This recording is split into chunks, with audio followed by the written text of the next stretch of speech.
Thank you for coming to watch. So I've got you guys an update on some pretty big things that are going to be happening across the United States today. We have three storm systems that we're going to have to talk about, as well as a huge Arctic blast that's going to be moving down from Canada into the Northern U.S. We really got to talk about some very intensely cold temperatures that could get below 5 degrees for some areas out here in places like Montana, the Dakotas, and into Wyoming. So starting out here, we'll look at the radar. So right now we got some pretty active stuff going on right now. We've got a big storm system moving across Texas. This has been dropping a lot of rain due to the remains of Hurricane Lida, I believe.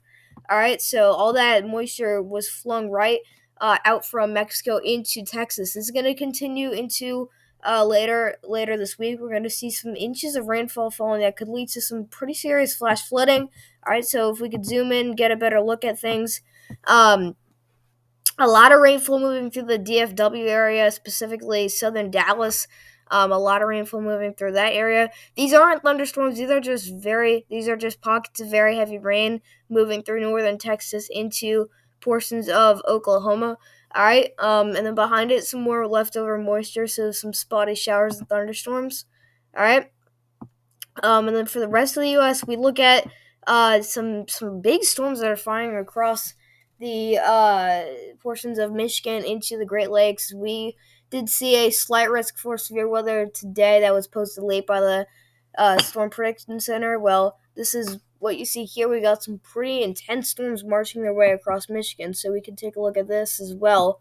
All right, the Detroit area, I think you guys are pretty much too far south to really get hit by any of these strong winds. Grand Rapids in Michigan, definitely watch out for some big storms. Lansing, Flint, all of you guys just be on the lookout for some pretty big storm systems moving your direction. All right, and so this is our third system that we're watching. This is our developing system here with a lot of rainfall moving over the Dakotas. I think this could really turn into some snow, especially for these upper elevations. We really got to watch out for that. All right, and so I know it may look like there's a lot of precipitation falling in the Northeast and the Mid-Atlantic. Well, that's actually just a glitch on the radar. I don't know why that's happening, but just so you know, that's why that's there. All right, so we look at now our alerts here. So a lot of stuff going on. So starting out here in the southern New England and the Mid-Atlantic. All right, so we see here we have a frost advisory going all the way up from portions of southeastern Massachusetts all the way down to the Carolinas. We're seeing very low temperatures. A few freeze warnings out here in northern Virginia, and then we see Long Island. You guys aren't quite in this frost advisory yet. I think that you guys might be pretty soon, but we'll have to watch that. All right, and then into Ohio, we do have we have a frost advisory as well. And in the northwestern U.S., we have a winter storm warning going out for portions of western Montana. We're gonna get into this groove here where we start getting these Arctic blasts that are pushing against that warm air mass. That's all gonna lead to tension in the atmosphere, which creates storm systems here. And so we've got a big dip in the jet stream coming up, and we've got a big storm coming offshore rolling through. All right, so we already have winter storm warnings. We have winter storm watches up for areas a little bit spread farther out towards portions of northwestern North Dakota into northwestern Wyoming. We're going to see probably some more winter storm warnings that will be issued. A lot of winter weather advisories. I don't think this is including the Seattle area, but there is there are a few counties in northwestern Washington State that are currently under a winter storm warning. All right, and so you can also see down here into portions of the south central U.S. we do have a flash flood watch. All right, this is just for those areas that have been really dealing with those the very heavy rainfall. All right, this is going out for portions of southern Oklahoma into northern Texas. So just be on the lookout. There could be some flooded roads here and there. All right, so we go over to the northwestern U.S. We're going to be looking at what we could expect with our snow. So obviously we have that cold front, which is located right here. It's about to enter the northwestern U.S. But let's see what we're going to talk about with the snow. So a lot of scattered rain showers for the most part as we get into tonight. All right, let's get into tomorrow. All right, we see a lot of snow trying to get down into Montana and then into North Dakota. We see how far south the snow can go, and this blanket of snow doesn't really go far south. But then notice how the dip in the jet stream starts to move farther south. So now you're seeing this including portions of northern Montana, northern Idaho into Washington State. That's going to allow for that snow. Any type of precipitation that's going to move into this area, it certainly will be cold enough for snow. And so here comes your storm system that's coming out from the shore. So far we got flurries, but we do have a very intense band of snowfall moving right through that area into Washington, especially the upper elevations. Look at this, all this very heavy snow moving all the way down here. Even some flurries are possible in the Seattle area. I'm not expecting that much snow though. But a lot of snow is certainly going to fall all the way down into places like Oregon, South Central Oregon. But if you're on the coast, you should probably expect mainly rainfall. But notice how all the snow starts to spread. Now we're seeing central Idaho into a lot of western Montana, really just getting the thick of it with the snowfall. And very heavy snow starts to develop over this region. This is where you're going to start calling this a winter storm. We see a lot of snowfall moving over the Dakotas. I mean, this is very, very heavy snow. So this could actually bring blizzard conditions if these winds are actually strong enough as well. We got to get very little visibility. We've got to see a lot of snow here, and so this is certainly going to lead to some major travel issues as we get into our Wednesday, and then really this will start tomorrow. But then this storm just continues chugging along. All right, and so it kind of splits in two. We get a storm that divides here, and then that other snowstorm will move into the Dakotas, and then eventually it'll exit the United States. But this is our main storm that we're watching here, and so we see what happens with this, and it just keeps going. And because this cold front, you can see this big dip in the jet stream starts to expand. This is just going to get heavier and heavier, the snow, because this rain. Because if you go from very heavy rainfall here, we see these dark greens and these yellows. If we go from heavy rainfall to the point where we can get snowfall, that snowfall is going to be heavy. All right, and so this is really going to be the reason why we're going to see up to a few feet of snow for some areas. So we look at how much we could expect with our snow, because I know a lot of you want to know. It's our first big winter storm of the season. We're really excited. We want to know how much snow we're gonna get. All right, so I'm gonna figure that out for you guys. So we take this out. Let's put it out 84 hours, or let's go 100 hours out. All right, 102 hours out. All right. So for the most part, you can see a lot of snow is expected. All right, we'll start out here closer to the coastline. We see this stripe of where we saw that very heavy snow. Well, here it is showing up also on the GFS. We see a lot of areas in these pinks and these greens. I mean, that's snowfall total ranging anywhere from 6 up to maybe 14 inches. That's you could get, you could expect half a foot to a foot of snow for some of these areas. But if you're in the greens, you're set to go for a lot of snow. All right, and then this continues farther out east into Washington State. Widespread 1, 2, 3 inches of snow for these non-mountainous regions, and then we see another splash of purple here. I don't know what that's doing, but maybe an additional 3 inches of snow in that specific area. This could even spread all the way down to the Sierras here in California. We could even pick up a few inches in those in that region. All right, some scattered snowfall, really 1 to 2 inches for the rest of you guys in the northwestern U.S., specifically areas that aren't in those mountainous regions. And then into Montana, our big-time snowfall totals come in. 24 inches out here in northwestern Wyoming into mainly southern southern Montana, excuse me. That's up to 2 feet of snow. That's a lot of snow, and that's not even going to cause problems. That could quite possibly be declared a blizzard here, and so we just see it everywhere. This entire stripe here stretching all the way really from central Idaho all the way out to the Dakotas. We just see a lot of snow getting up, to we just see multiple inches of snow, but getting up to a few feet of snow possible for some of these areas in these greens. So a lot of snow is expected. The GFS wants to take all this snow as far south as northern Nebraska. All right, we could even maybe see snow down to Kansas, because if we put this out another few hours, it all of a sudden it shows a splash of snow into Kansas. So we could even take a look down here. I think it's pretty ridiculous, but it wants 2 inches of snow in Kansas, so we could watch that. All right, and so for our future storm systems, I mean, this is really far out, and this is pretty crazy. But the GFS is hinting that we could actually see um, a tiny bit of snow, maybe as far south as northern Texas. So don't tell your friends and family that Mr. Storm on YouTube just said that we're going to see snow in northern Texas.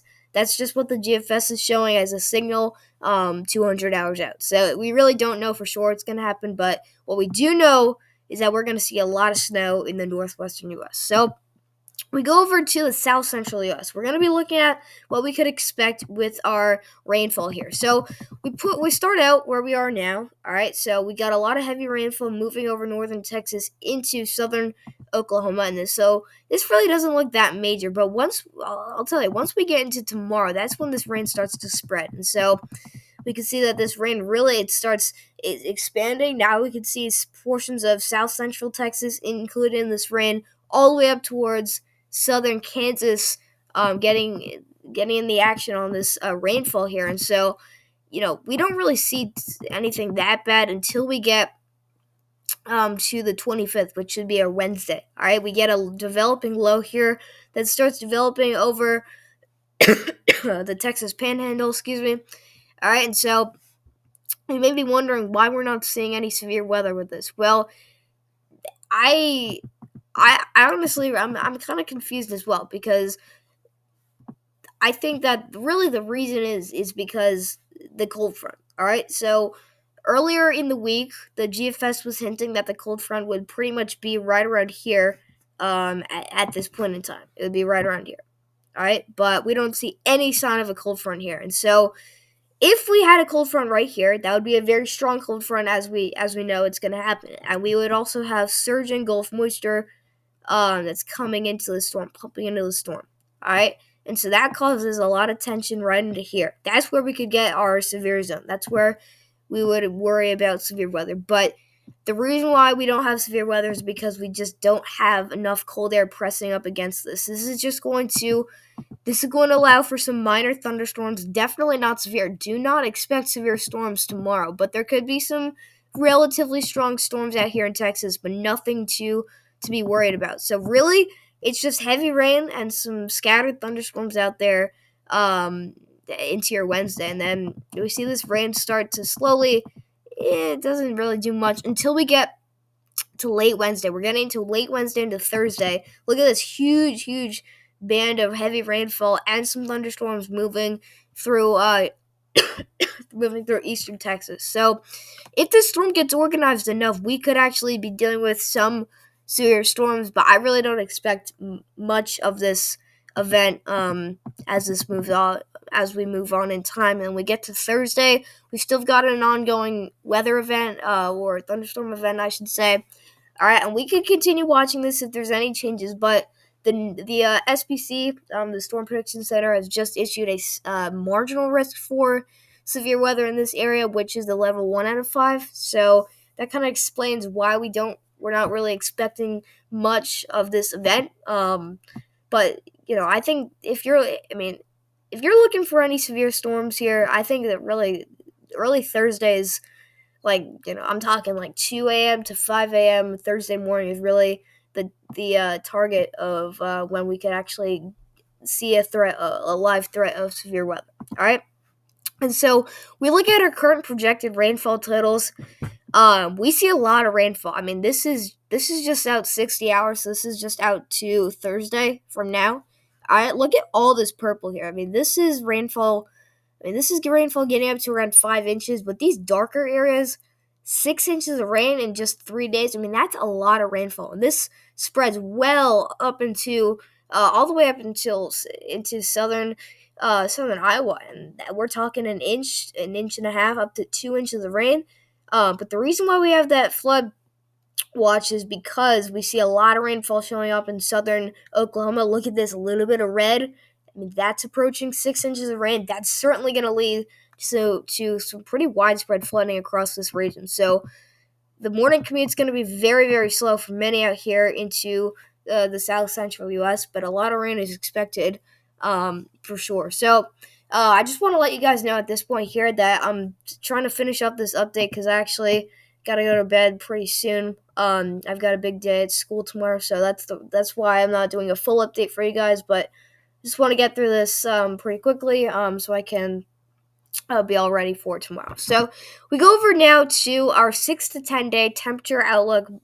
This is posted by the Climate Prediction Center. So this is very interesting. We've been seeing this trend upwards for some lower than normal temperatures here. And so look at this. I mean, you can already tell that this is our typical Arctic blast scenario. We have already this is the highest it can go, and 100% chance,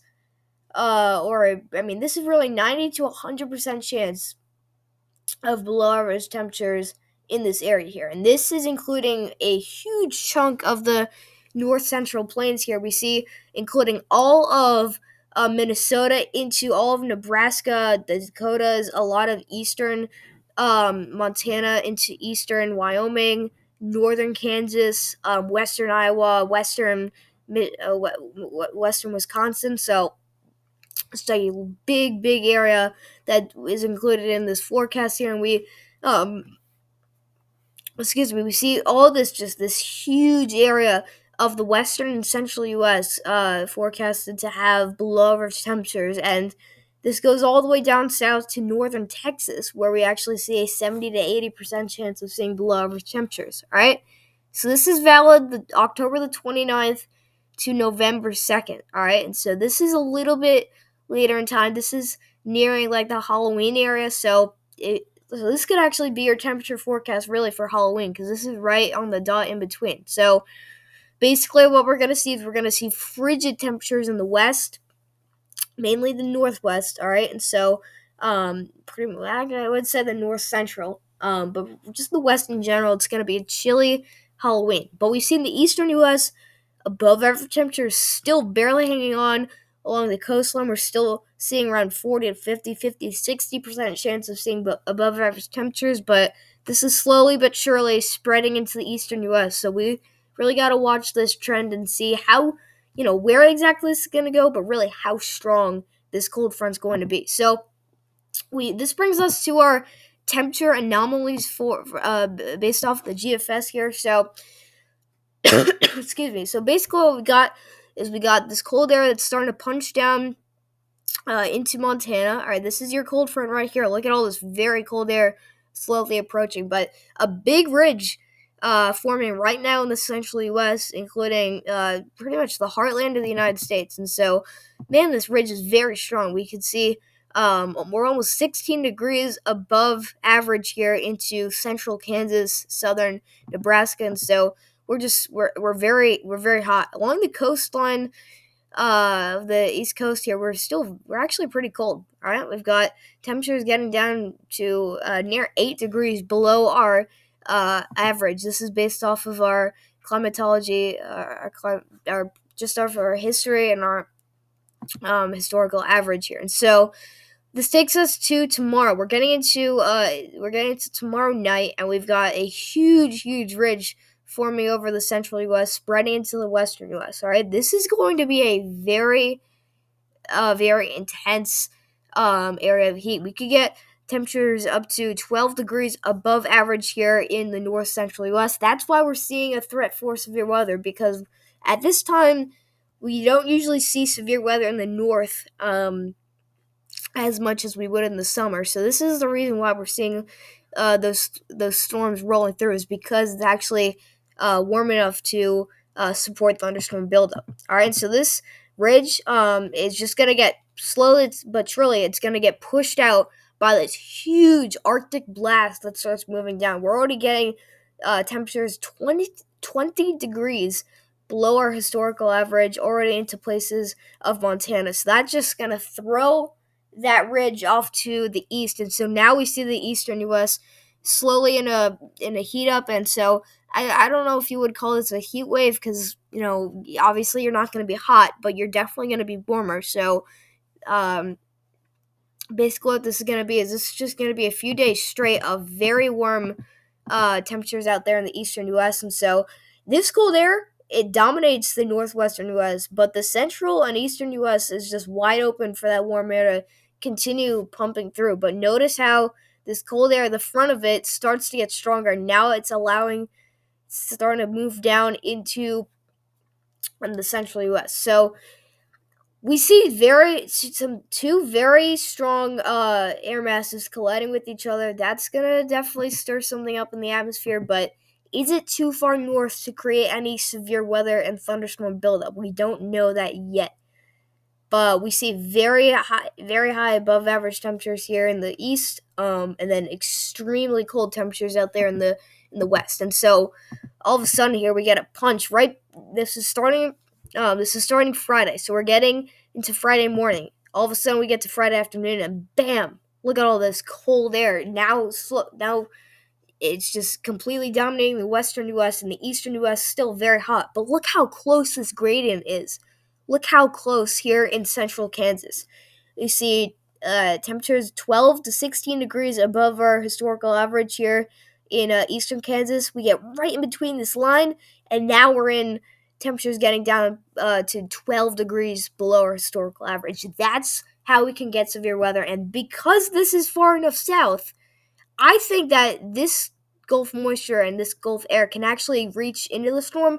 I think this could be our setup for severe storms. All right, so this could power a late week severe weather event, and this cold air, man, it just continues to push down on the ridge and gets all the way down to northern Texas, where we're 8 degrees below our average here. It shoves even warmer air to the east, colder air down south. So now it's slowly trying to take over the central U.S. And then this is our pattern flip flop. We'll start right here. All right, we got cold air in the west, warm air in the east, and then we go out to Saturday. Oh, we flip flop. Now we got warmer, pretty much warmer in the south, but I mean, this is a huge area of cold air in the north. But just take a look at this wide view of just, it's insane how cold we could get. But just for so many places. I mean, we could have an Arctic invasion for widespread areas out here in the United States. So the eastern U.S. barely hanging on for dear life to above average temperatures, but we don't see it. And then this is where we finally, I mean, this is where the eastern U.S. really feels its cold front, and so this is where things get really interesting. We're kind of all over the place here. We got some pockets of warm air, a huge area of cold air. We really don't know at this point because we're 250 hours out. But this is something that it could look like into November, and this doesn't look good. All right, and so we really don't know what exactly is going to happen after Halloween, but whatever is going to happen, I think it's going to be big. So that's all I got for you guys. Thank you so much for coming to watch. I'll see you guys in the next video. So gotta continue watching that snowstorm up in the northwest. Still seeing that flooding rainfall in the south. Big pattern change coming up. Huge cool down coming up for the northern and then eventually the southern U.S. A few days straight of some above average temperatures in the east, but things will most likely change big time as we get into early November. So thank you all for coming to watch, and I'll see you guys in the next video.